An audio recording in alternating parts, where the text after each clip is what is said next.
All right, I think we've given people a chance to attend. I want to thank you for coming to the Northeast meeting and to get to know each other. We try to network and work together. What one of our members said to me in the summer was, we need to get together because in the Northeast, our numbers are in a totally different spot than they were everywhere else in the country. The Northeast had their peak, the first peak. We didn't know the second one was coming at that time. And everybody else was in it deep, and we were kind of starting to figure out what's next right around then. Come to find out, it all came around again, at least for New York State. But, you know, that's the importance of a group like this, being able to network, is figuring out how to cobble something together that's different, that's new. We were talking about APSI, and for me, the workshops are generally okay. I usually say there's a 50-50% chance that it's excellent or, you know, not what I expected. But the reality is, most of my good visioning happens at APSI because you're around people that are visioning as well, and they're planning and figuring out and asking the questions you can't just throw out in a Christian Ed meeting without the room going crazy, and trying to struggle with what's next for where my position needs to go, whatever I'm doing, and then what resources can I find for that. So let me start, and there doesn't seem to, let me check how many people, 20. There's not that many people. Let's quickly go around. I can see your name, but let's see where everybody is, where they work, and maybe what you do. So I'm a director of Christian education, and I'm just south of Rochester, New York. And I see Becky's next. Okay, Becky D'Angelo Beach, Director of Faith Formation at Third Presbyterian Church, also in Rochester, New York. You want me to invite someone? Yeah, because everybody's order might be different. So. Okay, I'm going to invite Tracy. Hi there, I'm sitting in the dark, so I don't have my video on here because I'm down in the basement. And anyway, I am Tracy Weatherhog. I am living in Middletown, being a church part-time in Paulet. It's a UCC church. And let's see, I have to change my view here so I can see. Tracy, where are you from again? I'm sorry. Vermont. Lovely. Yes. I heard middle and I didn't hear the second part. Yeah, Middletown Springs, Vermont. Lovely, lovely. And I'm not being able to change my viewing here, but. Do you want me to pick somebody? Sure, please do. Dorinda's on my screen next. Hi, everyone. My name is Dorinda. I'm a pastor at Denton Presbyterian Church. It's in New Hampton, New York, Hudson Valley area. And we're about an hour and a half north of New York City. I invite Karen. Hey, hi. I am Karen Hammond. I am the Director of Faith Formation at Westminster Presbyterian Church in West Hartford, Connecticut, right outside of Hartford. Oh, I forgot the next part, of course. I am going to invite John. I'm the only John here. Okay. John Chan from I live in Staten Island. I go to a church called Grace Christian Church. I'm in the New York classes, and I am also a committee chair for Spiritual Life and Education Committee for the Regional Senate of New York. At the classes, I'm the treasurer. I also happen to graduate from New Brunswick Theological Seminary. I am applying for the ordination in the classes of New York, taking up some Greek and Hebrew refreshment this semester. so that I won't be too rusty.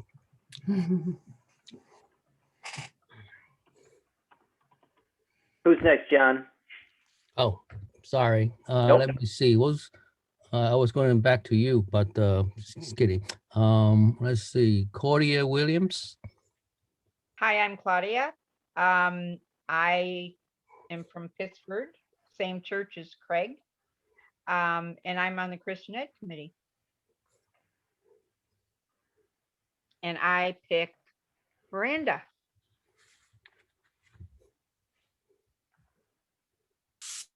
Brenda, I think you're muted. You unmuted earlier, but that darn mute. No, I'm unmuted. I'm retired from education director positions. I've done a couple of positions at Reformed churches. Most recently, I've done an Episcopal church in Schenectady, New York, which is part of the capital area, known as the Tri-City area, Schenectady, Albany, Troy. I'm currently a member of Lyshas Kill Reformed Church, and I'm chair of the Christian Ed Committee there. It's not a very awe-inspiring position because we've been closed most of the year, and we only have between 3 and 5 kids altogether, one way or the other. But we have a pretty robust adult education, so I'm kind of learning the ropes about how to do that because I never worked with adults very much. So how about Jane C? Sorry, my attention is diverted. Big car accident just down the street from me here. I'm Jane Carden. I am a previous educator, but I still serve the church in the role of coordinator of congregational care. I work at Third Presbyterian Church in downtown Rochester. And before we go on, do you think they need prayers for the car accident, or does it look like it's just fender bender? It's not a fender bender. There are probably 3 ambulances, multiple police have gone whizzing by my house. I have no idea what it is, Craig. I can't see. Sure, let's stop for prayer then. Let's pray. Dear Lord, as we come together in your name to worship you and to become a group who works together for your good, Lord, we pause to send your spirit and your healing and your comforting and your great arms to wrap around those who may be affected by the accident down Jane Street.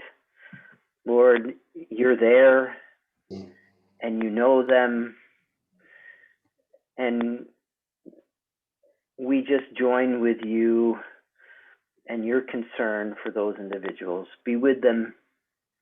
In Lord's name we pray. Amen. Thank you. Okay, go ahead, Jane. Oh, now I picked someone, and I have no idea where you all have left off.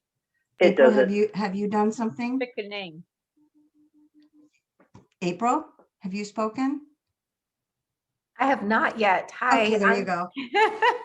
I'm April Martin, and I am the Director of Youth Ministry at Madison Avenue Presbyterian Church in Manhattan. And this is my first APSE conference. Yay! And I choose Jamie because I feel like she's in New York. Is that right? Yes, we met on a webinar once, a couple months ago. I recognize your name and your face. All right, I'm Jamie Staley, and I'm the Director of Christian Education at Fifth Avenue Presbyterian Church, also in Manhattan. Yeah, that was all we had to say, right? And I'm on my phone, so I don't have everyone else's faces. Craig, could you pick someone for me? Absolutely. And true confession is I hate this part of any meeting, so I don't really care what you say. I just had to throw something out there. Steve, why don't you go next? Hi, I'm Steve. I'm an associate pastor at a PCOC church in Youngstown, New York, which is above. Oh, yay! Yay! I'm kind of new to New York State. I moved here last August, and I can't be part of the conference this year because I'm in a Demon program that started this week, and so unfortunately, but I'm hoping to glean off what you guys talk about today. So, yeah. I guess Debbie. Before you start, I got a question. I thought I was going to be in the Circle committee. This is not Circle, is it, Craig? No, I don't know what Circle Committee is.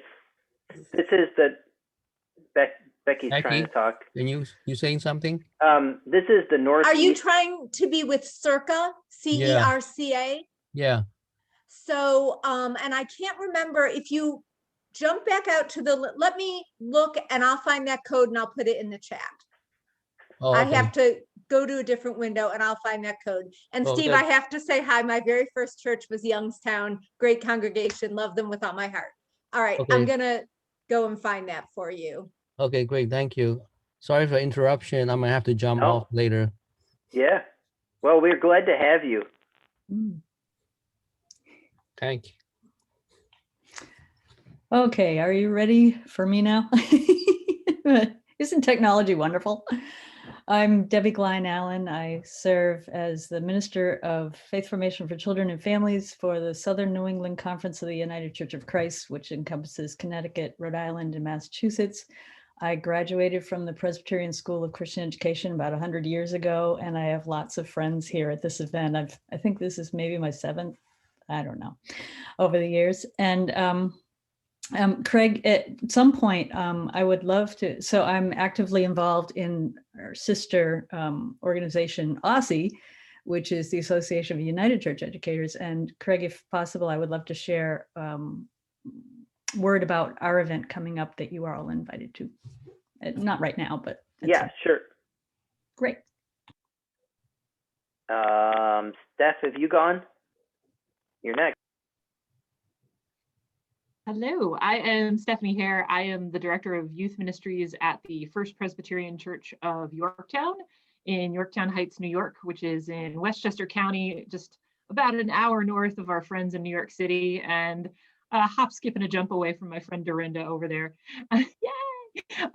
So I'm the Director of Youth Ministries, but as I'm sure has happened with other people, as COVID set in, my job description is sort of stretched and morphed a little bit. So I'm getting more and more involved in helping our Sunday school program, our Christian Ed program with our younger kids kind of keep going and, figure out how to adapt to the era in which we are living. So at the moment, I'm sort of kind of dealing with everybody from little kids all the way up through college kids. And I would like to invite Belinda to go next. Hello, everybody. I'm Belinda Quay, and the Director of Christian Ed at Westminster Presbyterian Church in Albany, New York.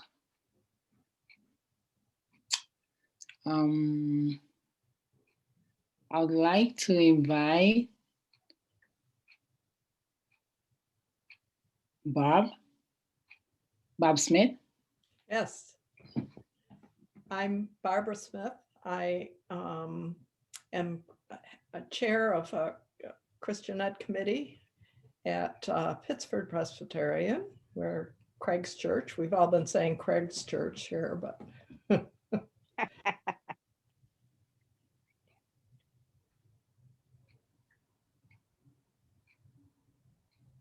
Oh, I have to find, is everybody, who hasn't been picked? Deborah. Thank you. I had to really look. Problem. I snuck in there. I was on ballet delivery duty of my children, so that's why I was late.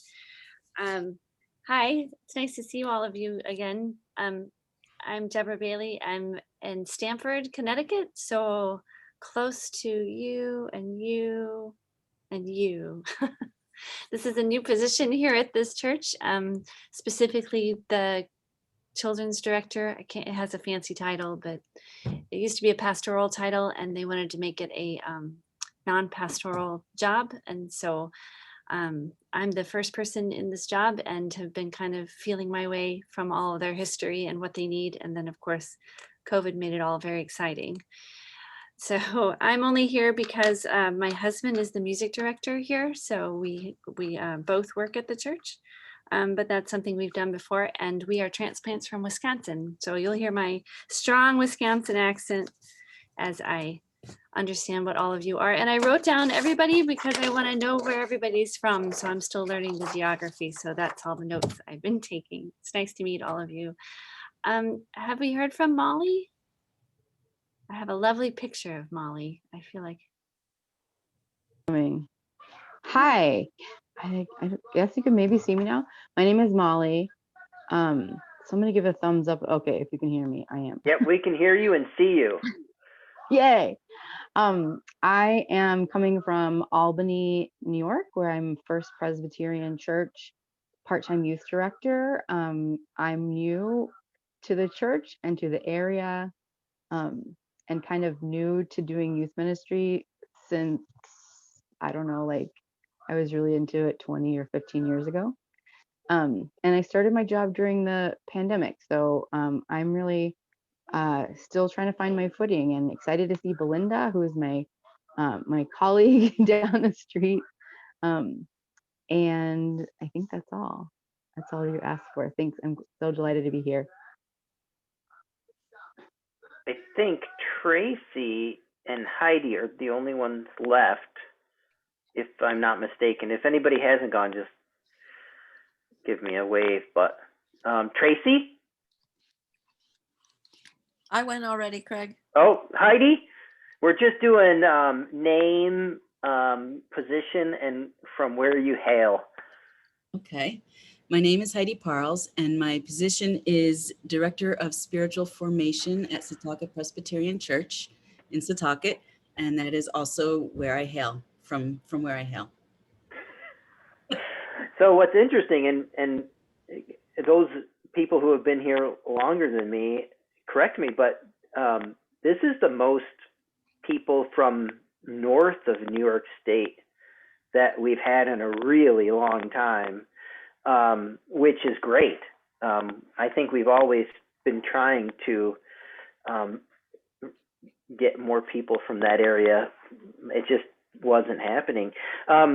Before we go any farther, my first trivia question, you can raise your hand if you know. What are the names of the brothers of Jesus? And let me put it back up. Does anybody know? No hands? Claudia's counting them off. You know a couple? Yeah. Okay, we can do it as a team. What are the ones you know? James, Judas, and I can't remember the third one I read last night. Anybody? All right, let me take a look.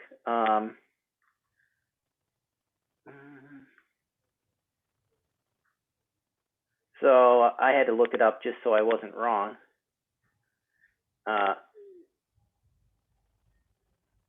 Isn't this the carpenter's son?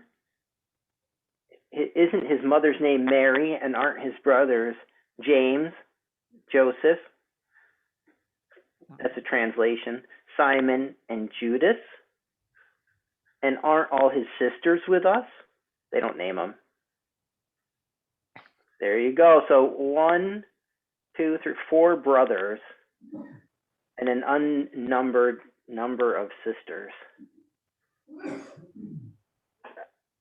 It was an interesting question because actually one of the 5th graders just happened to read this in the Bible on Sunday morning, and they went up to a Stump the Pastor meeting. Does anybody do Stump the Pastor? Some nods. And so Stump the Pastor, and he said, you know, where can you see the list of all the brothers of Jesus? And the minister's like, why don't you tell us? So it was very cute. One thing I'd like to do is we usually get together in the spring to do a conference for the Northeast.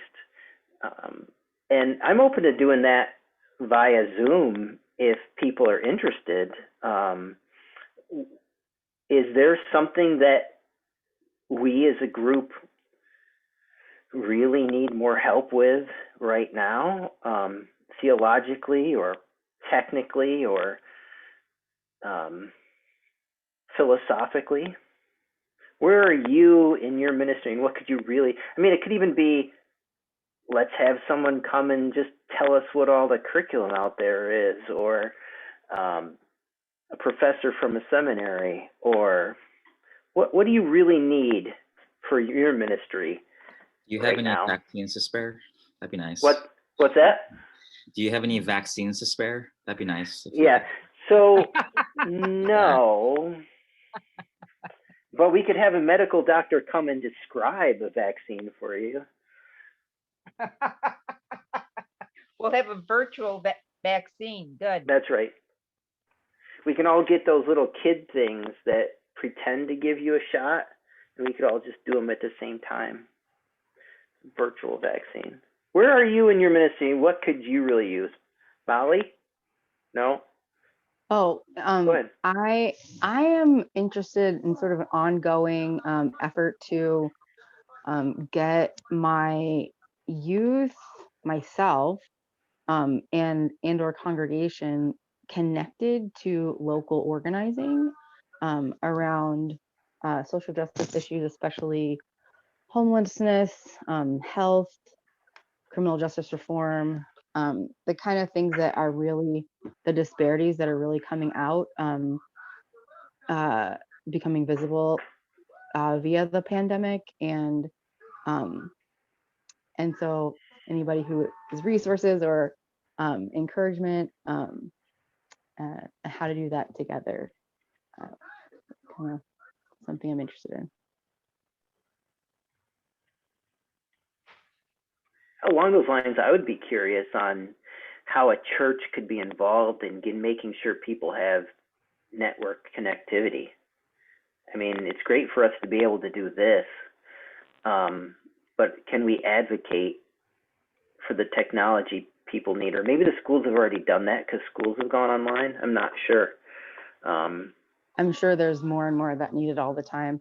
There was a petition recently in New York City, I think, to help homeless folks access internet, since that's one of the biggest things that one might need to use a lot of the resources that you may need as a homeless person to kind of get a job, get on your feet, etc.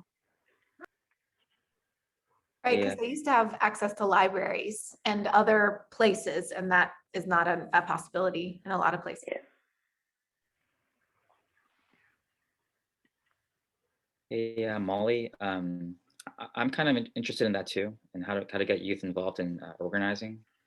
And there's an organization in Niagara Falls called NOAA, and I just got in contact with them. But I've been invited to the board meetings every month on Zoom, and so I What wonder. meetings? What meetings, Steve? It's an organization called NOAA, and they're an organizing organization. And just attending the board meetings, I just get to hear what they're doing and possible ways to get involved. So I'm just kind of dipping my toes in that kind of ministry too, but that's been helpful just to, just see if they can go to the meetings on Zoom. So. Yeah, also one of the reliable places that I'm have been connected in is the Poor People's Campaign, that our churches already partner with them. So I've been kind of attending those meetings and trying to get involved there. Which they have a good email list too. I get their emails. They let you know what's going on in the government that you can advocate for if you're interested. Who else? What are you struggling with at church? One of the things I was thinking about this morning when Bruce was speaking and was talking about, going forward into a hybrid model and the need to continually engage people virtually. I feel like there's a really different culture around church in where we live than a lot of other parts of the country. You know, when I go on Facebook groups and read other people's ideas, and I was like, oh yeah, when 500 kids come on Wednesday night, that's awesome. Yeah. So I guess I think the idea of connectionality is always a little bit of a struggle, but now is more so, and that's not changing. So just a way to share what is really specific to our culture that would work in terms of engaging and keeping that connection.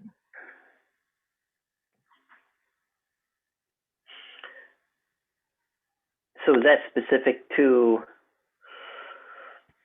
so you mentioned the 500 kids, do you mean smaller congregations? No. What I mean, no. What I meant was, you look in and see what some other folks in other parts of the country, and they're talking about, oh, well, I have this great vibrant church in Texas, and we have a huge population, and they're very much in the habit of coming to the church 3 times a week or engaging, multiple times. And I feel like that is just not the culture of my congregation. I think most church people of any congregation that I see around where I live, that is just, we're really having to make a case for church being a part of your life, and that connectionality being important.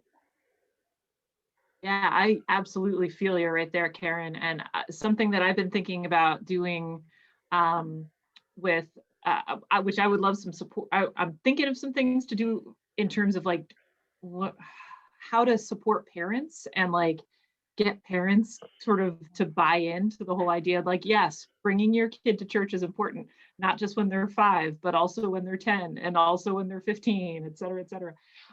Where I'm hoping to do a couple of like book studies with parent groups at my church to kind of start things off. I have a couple of kind of interesting sounding books that I think are potentially good, but I would love to kind of be in conversation with people who are successful or have some experience at sort of engaging whole families in kind of discussions around faith formation. Because yeah, like, I mean, forget about it. Like by the time, our kids are 14, it's like, oh, there's church on Sunday. Yeah, but there's also soccer on Sunday, and there's also lacrosse on Sunday, and there's also my, competitive swim team on Sunday. So we don't have that kind of culture where everybody comes to church 3 times a week. And how do we keep, starting at a younger age, making sure families know, like, yes, church is still important. We still want you here, all that kind of stuff. But then also empowering families that talk about faith at home, so that it's not just at church. It's how are we kind of getting faith back, injecting faith back into the family in a progressive and supportive and inclusive way. And so this is, Dorinda, I agree. And I find that until I start making the habit with my adults, right?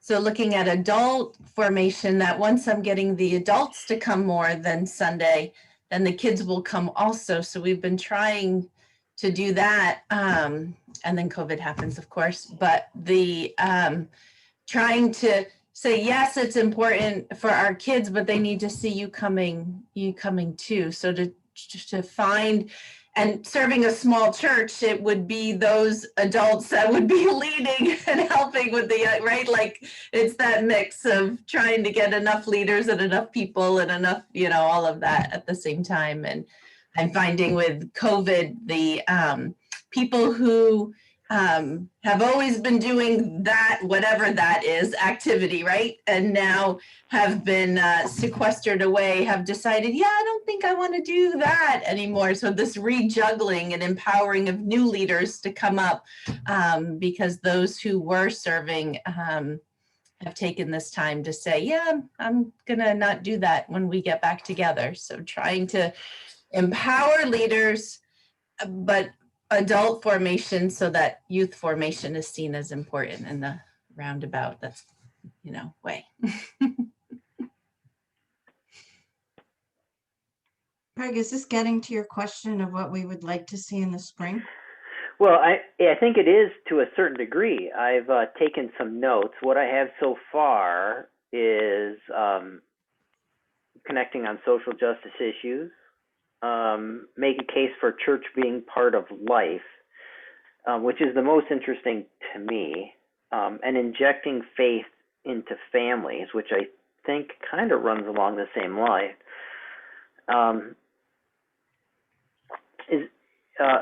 Is anybody part of the Vital Congregations thing initiative? No? Okay. Yeah, I know you are, Barb. And what that does is it talks about this very thing is, you know, I think it's supposed to be a paradigm shift in why church? What's the point? Right? Yeah, it's to worship God, but our culture has come to the part of the world, part of society we can say, well, but I can worship in the woods. I can worship at home. So, okay. So, yeah, go ahead. Sorry. But to bring it back to this morning's plenary and the conversation that Aisha just had with us, I think we need to okay, what's the word? We need to share and think and imagine ways we can be the church now, moving forward with whatever model we're going to do. So are they going to come back to the church? Well, what do you mean by coming back to the church? Do you mean a hybrid model? Are you going to offer both?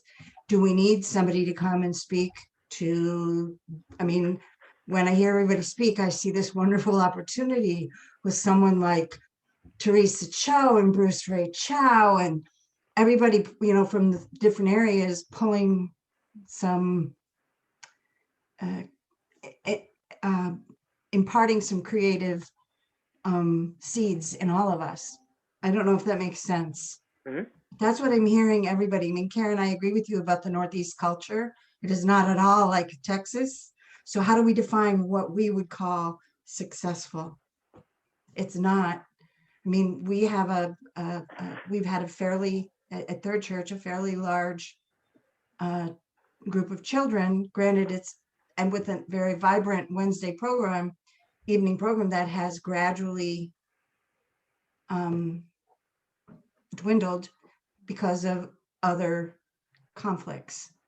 So our culture, how do we define success? How do we say we are making disciples? We have hit the mark. We are, you know, how do we know? So I agree with what you were saying about that as well. All right, I'll stop talking. No, but Jane, I think that's important because we were a church who didn't have much midweek stuff. And now because of Zoom, there's things happening. And yeah, maybe 3 people that join together and then 2 another night, but people are showing up in the middle of the week because they don't have to get dinner and get in the car and drive down to church.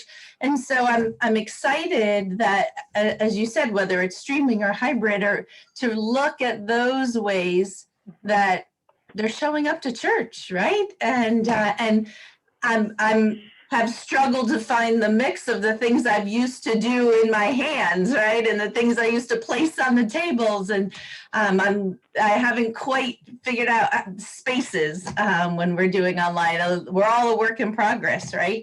But I think you're right. Like what are we defining as church? I know many of us in a confirmation class, right? When we have visitors come, I often ask the question, having heard many of you say it, I say to them, so tell our youth, why bother, right? Like it's, and the questions, the words that come, as you all know, is the community and the discipleship that comes from it. So figuring out space and how to connect in that way. Yeah.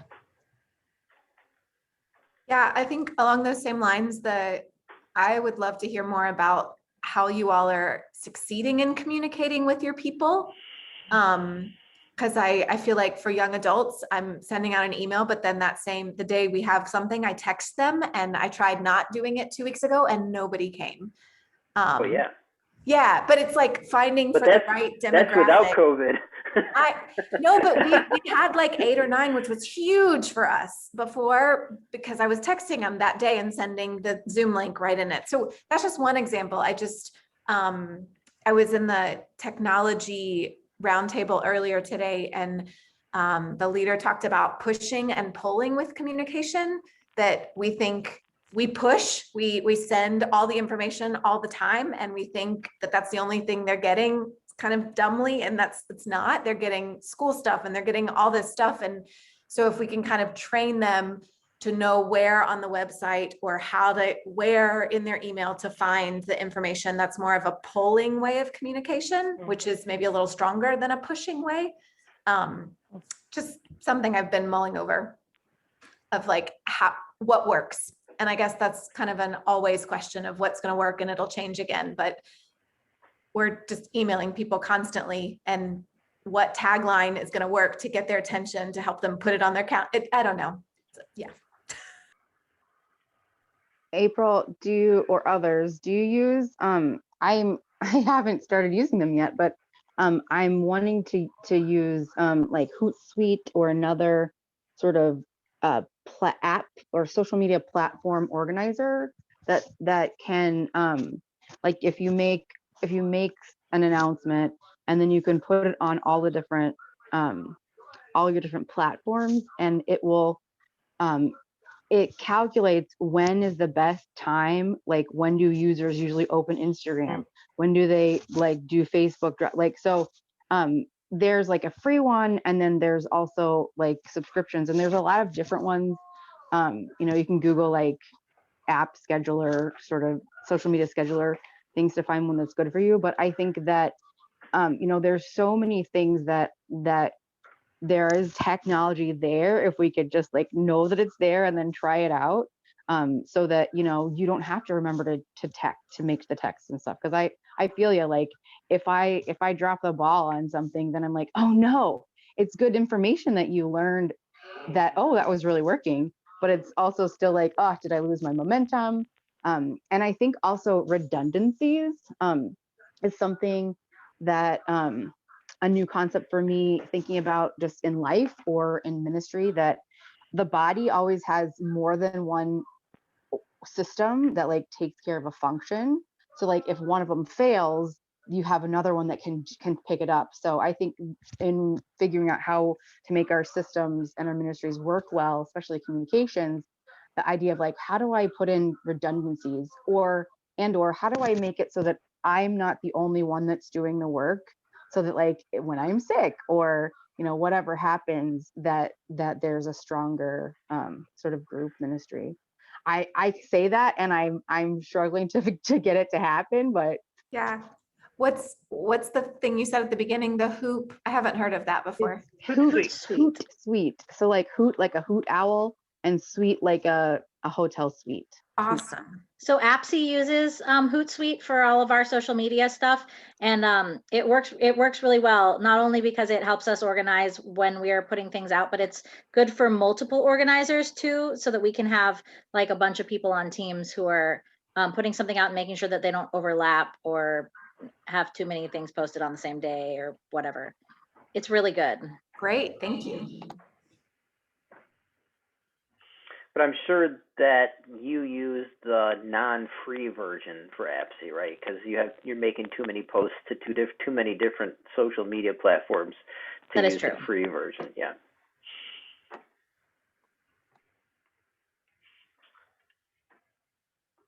All right, last chance, and then I'm gonna go to Debbie. I think Debbie, didn't you want to talk about the other conference? So does anybody else have anything else to say about what your church is struggling with and you'd like to learn about before we move there? This is the chance for anybody who has had that burning desire and everybody else was talking at the same time. This is your chance. I think Going once. Yeah, go ahead, Steve. Yeah, just some of my experience in ministry. I think the one piece that I missed in seminary too, and just in seminars as well, I think it's the emotional management piece. as the leader of ministry, and just how much pain there is in ministry too. And I think it's helpful to really dive into that, how to manage pain and failure and disappointment, and because when kids don't show up, it hurts. So just When you're the only one on the Zoom call, man. Yeah, so I think that'd be helpful for all of us to together kind of journey through that. So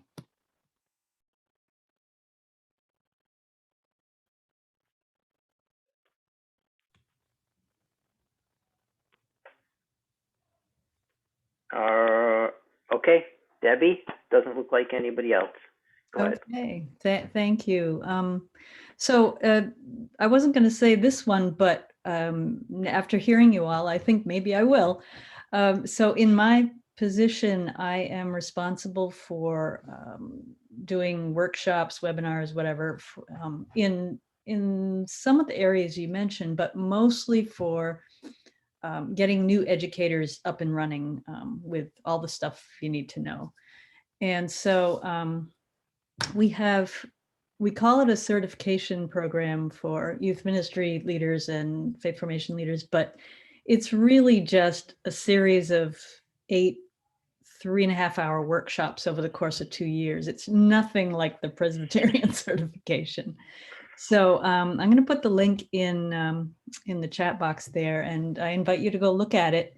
We've got, now that we're doing it via Zoom, we've got people from Ohio and Maine and of course, Southern New England, but at this point we're saying y'all come. And so everything except our UCC polity class will probably fit Presbyterian polity and what you're doing in your church. So I invite you to take a peek at it and see what you think.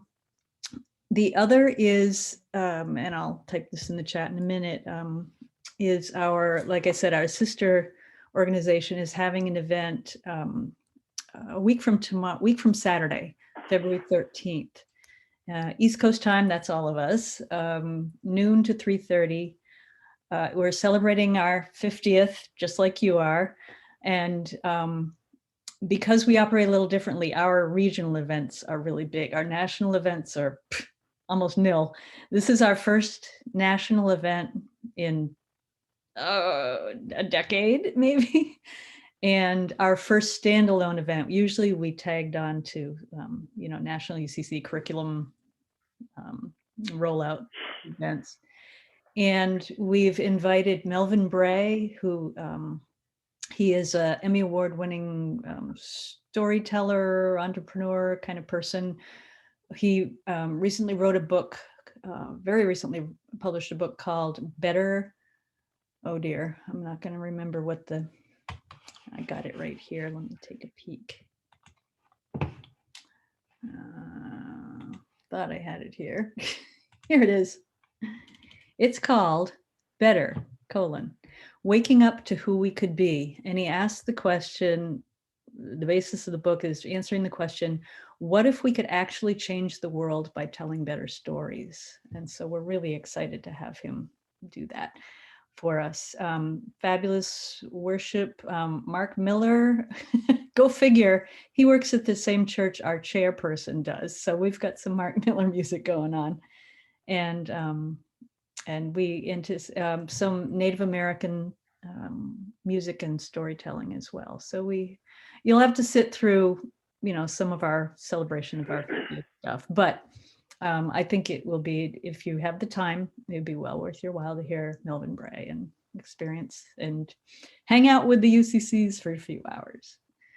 And then lastly, the New England region of OSSE holds an event every spring. So if you don't have yours on April 30th and May 1st, you're welcome to come to ours, and I'll put that information in the chat box as well. Jason Brian Santos will be one of our keynote speakers, and we know you know him.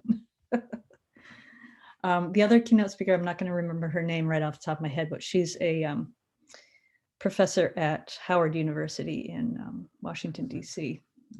speaks very well. So, all right. Thanks so much, Craig. And I hope to see you all at one of those things. All right, so here's your next trivia question. Are you ready? This one, I found an easy one. You should be able to get this one. All right, so I want to see everybody's hand, even if you're faking it. Jacob sent people to Egypt when he heard there was what there? Water, corn, miracles, Pharaoh, Joseph. Who's got the answer? Oh, come on. I think everybody's just being shy. Oh, I saw your hand. Go ahead, Deborah. Corn? Corn. They were starving. Remember the fat cows eating the hay? Actually, it was wheat, wasn't it? If you'd like me to sing you the whole song from Joseph and the Amazing Technicolor Dreamcoat, I could. Was it wheat corn? No. Yeah. I always thought it was wheat, so I was looking for wheat. You would think it would be wheat. Maybe it was hay corn. Isn't that a thing? Actually, I believe corn was not from that part of the world. Now that you I don't say. think. Ooh. No, but Yeah, they I had thought corn was maize, didn't they? But not what we do, not the corn we eat. But I don't know. Ask my wife. She knows all the Okay, answers. my spouse who grew up in Albany informed me recently that corn is actually a generic word for staple grain of like the region. So like in Well, there you Kansas, go. the corn would be wheat. In Zambia, the corn would be maize. And kind of like if you're in Texas, you order a Coke and then they say what kind. Anyway, Yeah, maybe it's that. that happens in New York too. All right. So the last thing I have is that I would encourage you when you're on the APSI conferences, when you're in workshops, to put Nisi at the end of your name.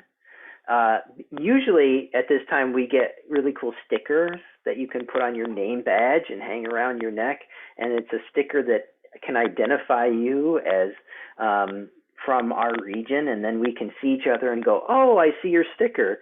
But this way you can put, I'll do it.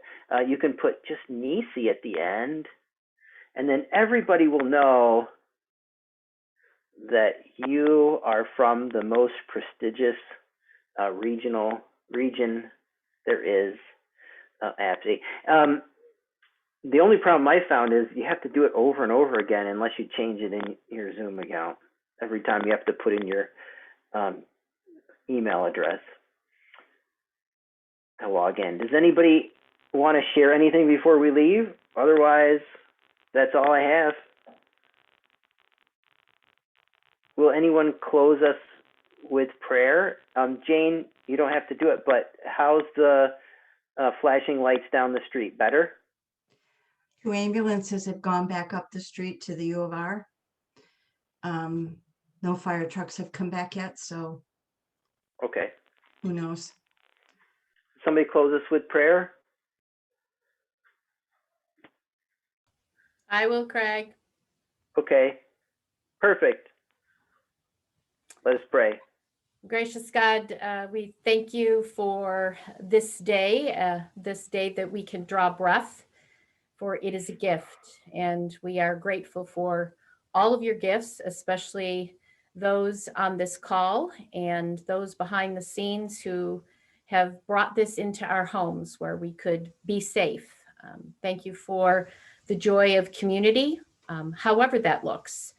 And give us the grace and the courage to persevere through this time and come out on the other side like the Israelites in the desert, out of the desert, through the plagues, out of the plagues, lost, but found by God every single time. In Christ's name we pray, amen. Amen. It's great seeing everybody. Thank you for coming. Thank you, Craig. Adios, ciao. How'd the puzzle turn out, Molly? Here we are. It's a really hard one. Oh, it's a hard one. So it's going to be continual during APSI. I see. So Well, I don't know. My little daughter wanted me to do it with her, and then she's over playing something else. I used to do that with my kids all the time. They'd be, Dad, play with me. And you start playing and they would get distracted. So you always just say yes. And then because you Yes. know in 5 seconds they'll be doing something else. And then I'm like totally engrossed in the puzzle. Molly, say hi to Belinda. Belinda, wave. I did, yes. Right, okay, that's very cool. You guys. We must be chatted nice. a little bit. I'm looking forward to getting connected. Good. Belinda, you're feel muted. closer. You guys can chat if you'd like. I don't need to close it until, I don't know, when's worship? 7? No, isn't 7 o'clock like? I think it's 7. Well, I don't Something's know. at 7. No, I thought that was conversation. Yeah, there's I something. think it's like conversations with the worship leaders and the other folks. Or you can, there's different things in the marketplace. So how's this going for you, Molly? Is this your first annual event period or just in your region? It's my first annual event with APSI because this is the first time that I've sort of been working in youth ministry, Christian ed sort of situation specifically. So I've heard of it so much over the years, and I was super excited to join, and then like, oh, it's virtual, but it'll, still looking forward. But I tell you, I am so divided, like with my time. I feel like I'm trying to move in 3 directions at once, and that was really painful today. And I wish that, what was the name of the woman on Tuesday who was at the beach and had set aside a time and place? And I'm like, oh, I need to go to my office tomorrow or, something, because doing it at home did not really work. So we were destined to meet, Molly and me, because we did the pre-conference for PYWA. And then today, did you see we were on the same workshop? Like there's all those workshops. We were on the same workshop again. Yeah, Yeah. I did. I don't know if I said hello. I was rapid fire trying to take notes and things. Yeah. So what, did you do any workshop earlier, Belinda? I registered, but I wasn't able to attend. So I hope your hair. Oh my gosh, your hair is thank gorgeous. Did you have it done when you were in Ghana and you just left it? No, I didn't have it done in Ghana. It's done here. Really? Well, I didn't know if you could. I didn't know what you get people to do it here too. Well, I mean, I know you can have it done. It was the should you because of the COVID rates. Yeah. My daughter had hers done in Ghana and she still has it. I love it like this. If I could choose a way, it would be like this. Thank you. That's not a look Molly and I'd be able to pull off.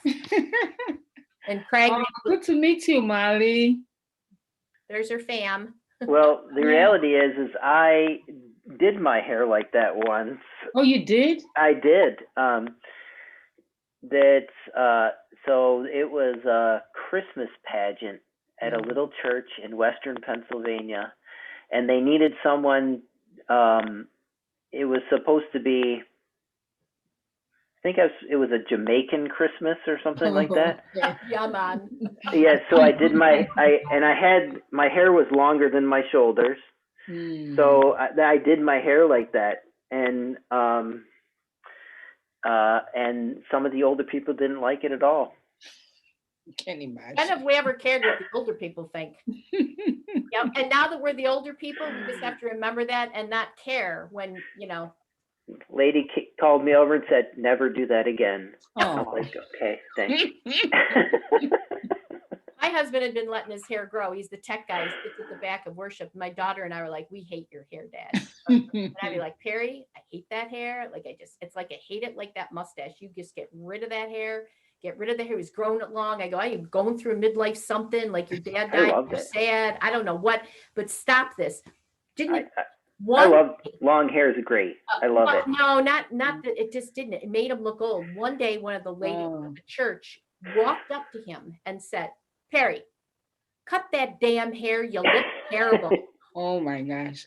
Worship, she said that to him. He almost fell off the chair. But guess what? He cut his hair. Oh, he Like, did. his wife and his daughter had no leverage. Older lady in the congregation who we didn't even like very Absolutely. much. Yeah.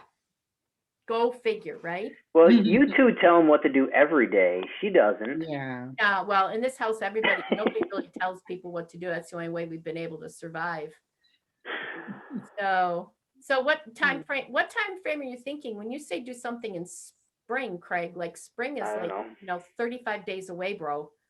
So Well, nobody's going to do it before Easter. I mean, there's just, right. you're not going Wait. to, Lent starts in 10 days. So spring means, I don't know, June. The thing with Spring means June. That's the most New York thing I've ever heard. Get used to it, Molly. And then you're maybe lucky. It'll have to be just post Easter. I think But maybe April. do like a doodle poll to see, or do something to see what works for time frame for people. Yeah, I so mean, this I'd be is- happy to help you like brainstorm and stuff. Anything to take me away from. Well, we've heard now that the transitional leader who has set the bar at an all-time high for people who, I'm going to hunt his CPM down where he was let loose on this world as a lawyer turned minister, because this man is deplorable. I feel like I worked with POTUS. I have felt like the oppression. Oh, Craig, it's not even funny. I've almost 37 times. These are giggles of pain. Yeah, thanks, because it's been ugly. He was worse than COVID. When the three of us had COVID, he was worse than that. He's worse than me having no sense of smell and taste after 10 months after I had COVID. He's worse than anything. 10 months? Yeah, 10 months later, no smell and taste, like very little on some days. So Wow. yeah. So I can't take on like a huge big part, but I sure would be willing to, be part of a conversation about what we want to do. Well, I mean, picking a date is something. I know that we need to do something. Easter's very early.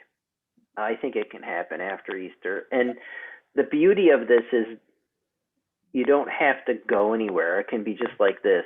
But to have a national speaker where you can just chat with them and pick their brain would be amazing. It's just picking the topic that's really useful, I think. Well, and then finding somebody. Yeah, put out a poll.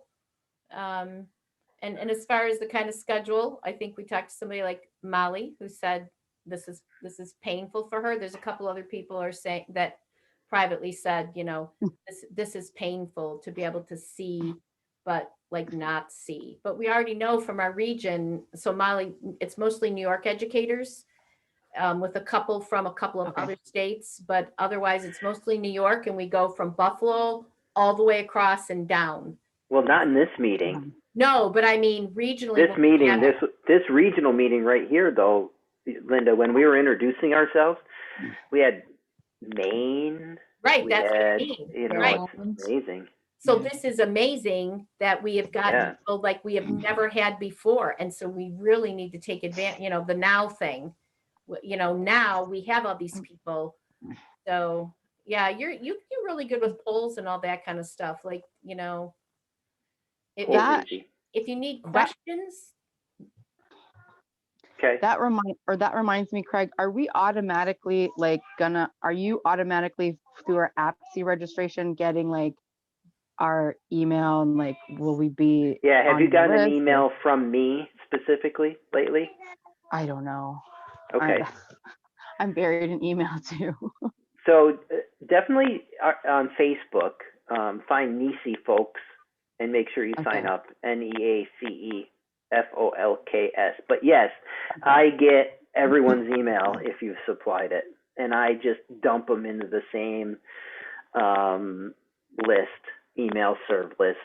And you should have gotten stuff from me already that says come to this meeting, because you didn't have to sign up for APSI to come to this meeting. Oh, I know what happened. I signed up my personal email for APSI, and I also had a lot of trouble logging in because I kept putting my church email in, and it's like wrong, unauthorized. So I'm gonna look for that. And Belinda, are you still on the call? Yes. Yep. Belinda, I would wonder if if you might tell me about, like, who do you have in your church and what goes on with 6th through 12th graders? I have a guy who is basically in charge of the youth, and I concentrate on the younger ones. But we meet. We have a team made up of 4 of us, including a parent, and we meet to brainstorm, plan, schedule stuff. Yeah. So at least that's my support. And my pastor, she's new. I don't know if you've met her, Pastor Heather Craig Davidoff. Yes, I have met She's Heather. amazing. Yeah. I'm so excited for you that Oh you yeah, got a she is female Belinda. amazing. Man, I've never prayed so hard in my life, but I don't I don't know. Yeah. I just Oh, don't know. I think I'm cutting out. Patriarchal white supremacy is really getting out of control. Yeah. So, and when Christy was there, we tried to do stuff together, but it didn't always work out. It worked out sometimes, but it didn't always work out because I wanted to collaborate with her because our churches are just right on the same blocks away. street. So Yes. yeah, we can do stuff together. Yeah, and I was thinking too, especially with the youth ministry virtual youth group workshop or roundtable that I was in earlier, and just thinking about how it's hard to get like that critical mass of youth and or adults, to have 2 on the call. And so I think, and I was also thinking for other collaborators, maybe not all the time, but at least sometimes. Yes. Have you worked with any of the other focus churches too? Across the street from us is Emmanuel Baptist. Yeah. And I work with Becca at Focus. So we've talked about collaborating, but we've always talked. We've not been able to, put our talk into actions yet. But I see her every week, and especially with Zoom, they are not doing much. We meet every Sunday after the main worship, and it's not always well attended, especially the youth. The children's class is very well attended, but not so much the youth. So we are trying to come up with ways to motivate them. So this Sunday we suggested that they have a class with Pastor Heather, something like a lunch, Zoom lunch, where she can talk to them and encourage them, motivate them. Because every child in the church has been given a device, so they don't really have an excuse for not joining. And sometimes I feel the parents need to be motivated to motivate the youth. Sure. Yep. And so we are just brainstorming at this point on ways to get them motivated. But we've had projects which included the youth, and they were very much involved. What did you do? In the fall, we had the Exodus project, where we told the Exodus story. And so each family was given a part to act out. And Pastor Heather and I went to their homes and videotaped the scene. And we showed it in worship, during worship. Nice. To the whole congregation. And that was very, very successful. So at Christmas, we had a virtual pageant. Again, we gave each family a role, and then we went and videotaped them, and then we showed it in worship, which was also very successful. And today I met with our pastor, and we are thinking of something to do after Easter that will also bring the family together. So, Yeah. Belinda, can you connect me to the person you said who organizes your youth? Yeah, John. Yes, I will. I was thinking, how can you and I connect? So maybe we can exchange emails or phone number. Yes, I'll put it in the chat here, and if you would send me yours too. Yeah. This is where I get jealous that the two of you are so close. That you get this. I am like dying here. Like I connected the two of you and I'm whacked out. I know you are good at connecting. We connected Mary and I. And do you know what Mary got me into? She got me into the APSI task force for the membership ministry. No. Yes, I thought it was you. And then I was told it was Mary. Well, how Mary got in was, first I started with Mary and then I got you. I mean, I told you, I'm going into the margins and I'm pulling you in. If you can't find your way in because there's too many white street people keeping you out, I'm going to come out. I'm going to bring you in. And then if anybody tries to push you out, Craig and me, arm in arm, standing with you. Yep. I figured that, I think that's been my call all along, is to go in and make a whole lot of noise. I said to the president today and the upcoming president, I go, so I came to the cabinet table in 2008 and Julia goes, oh, I remember that. I said, oh, of course you did, because it was a pretty loud entry. I said, and so I just think to myself today, when I think of, you see all the Crossroads racism stuff, and I see all the stuff about all the other, and the everybody's, presente, everybody's here. And I think to myself, oh, let's see, that only took 12 years. It's long work. But friends, I'm going to go so I can attend to my family a little bit before my next meeting for work. Thank you, Molly. Bye. So nice to see you and connect. Yes, I look forward to seeing more of you, Belinda. I put my email address. I saw that. I got yours. Did you get mine? Yes. Okay, awesome. Bye. Bye. Good night. Good night. Oh, so there's like this, we're going to get lake effect on Friday into Saturday and Saturday into Sunday. And so my dad and his wife, they're 86 and 87, and my mom is 81. And so just had to make sure that they had what they need. And then all three are on deck to get their shot. And so in order to expedite, or the vaccine, in order to expedite their time, I went and got the paperwork from their respective pharmacies, so they didn't have to hold on to the grungy thing and the pen, that they could just go in with their paperwork. Yeah. I am so blessed that that is the thing, is to have parents living, and then have my kids and have all my siblings. I mean, I was just thinking the other day that all members of my family, my nuclear family, are alive for this. I mean, who would even think that? And I am so blessed. And I think of you, Belinda, when I honor your parents and your family that you are not with in Ghana, by being very present to my own. I do that in your honor. I really do. Thank you.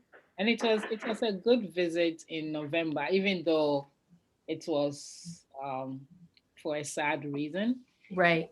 It was really good, and the children hadn't been home in a long time, so it was good for them to see the extended family. Yeah. I mean, you never know how long it'll be. You don't know. Everybody know. Our days are numbered. We just don't know when our expiration date is up. And so I was happy I thought about you the whole time thinking, oh, I hope you're just making the most of this.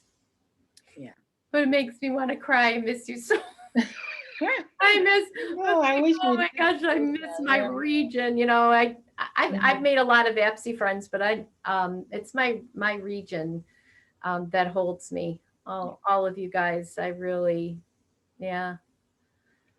So when I want to go to where the house of where the asshat lives, I say, no, if you do that, you'll be in jail. Your friends can't come to you. So just hold on. We hear he's leaving us at Easter. So I just want to put a Easter card on his desk that says, don't let the door hit your ass on the way out.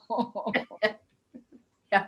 I didn't send him a Christmas card, but I definitely am going to, on April 5th, I'm placing a call to CON to make sure that he doesn't get anywhere else in our presbytery or yours for that matter. Is he that bad? Oh yeah, he is. He's patriarchal, controlling narcissist. Yeah. He's effectively, I think he was jealous, and I think he gets some twisted pleasure out of taking apart 18 years worth of ministry at our church. It's really kind of shocking. But that's okay, because there's a bunch of us who are onto him. He said what he had said is, we think we can run the church without the pastor. And I said, well, that's true without him as a pastor. Otherwise, we have never run the church without the pastor. There's always been a pastor. We have a United Methodist pastor who's been on our staff for 20 years. We have people from COM, we have Stated Supply. We've never run it without a pastor, but we definitely don't need to be run into the ground by you, which is what he has tried to do. Book of order, whoosh, out the window. Just out the window. So yeah.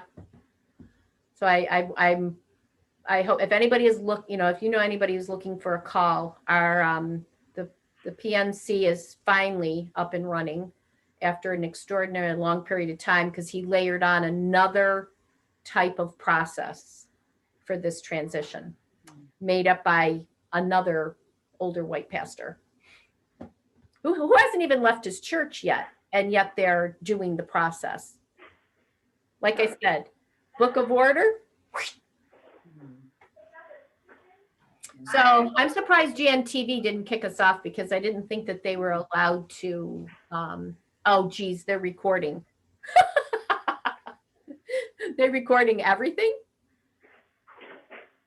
Yeah. I didn't think they were recording these, but. Well, it says recording. Yeah. That's all right. I always say So you're from Maine, right, Linda? You're Maine, a Maine UCC church, I think it is.